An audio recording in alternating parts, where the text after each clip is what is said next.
Igneous Hammer is one of the most sought after weapons in Destiny 2 right now. Not only is it an uber stat with great perks, but it's also in an amazing slot, as a solar hand cannon pairs very well with conditional finality. Over 160 games, I've acquired some amazing rolls. You know, an 8 out of 5 Fragile Focus Eye of the Storm, a really good Tricorn roll, and some other rolls that I want to try out. However, not many people have that much time, so I've devised a quick guide on what's important for an Igneous to function without being perfect. Firstly, you must choose your chase, so to speak. I would say with Igneous, there are 3 main perks you want. Eye of the Storm is your dueling perk, Tricorn is your scaling perk, and Precision Instrument is a dueling perk that will work post 7.3.5, allowing for an additional body shot, so you'll be able to one body 2 head instead of requiring 100% critical ratio. You must also decide which you would rather have, Fragile Focus or Keep Away, and that depends if you want a safe for the Fragile Focus or aggressive playstyle with Keep Away. You've also got to think about different barrels and mags, and the different stat boost totals that each of those give. For example, Ricochet rounds gives plus 15, whereas something like High Cal only gives plus 5. Fluted barrel gives plus 20, whereas something like polygonal rifling only gives 10. You've also got to think about customization and recoil direction, specifically in regards to your preferences, and you need to find a gun that fits your playstyle. So think about it like, I want an Igneous that's going to be good for shotgunning, so I want high handling and I want high range in case I'm getting laned out and people are staying 60 miles back with a pulse rifle. In that case, stability doesn't really matter to you, because the only time you're really going to be going for a hard 3-tap is in situations that are out of your control. Finally, think about adept versus non-adept and how that changes your tolerance levels. A non-adept weapon is not an immediate scrap.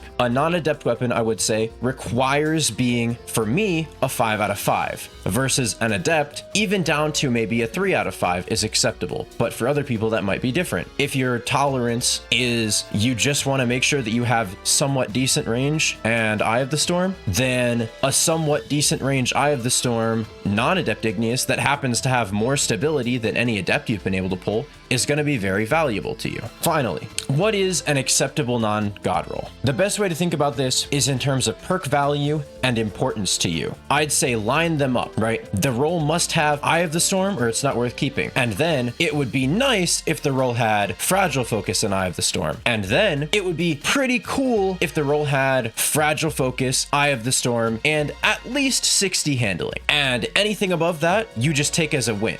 And that's about it. After you have ordered things from most to least necessary, and you've judged your rolls by basically those standards, I'd say you're pretty well set up for choosing which roll that you've gotten is the best, and also where to stop, right? Because eventually you're grinding for something that is so unlikely to drop that you're basically just wasting your time. And trust me, I know what that is, because I've been doing that all weekend. Anyway, that's about it from me. Stop by the stream if you want to. If not, just leave a like. If not, just, I don't know, suck my wiener or something.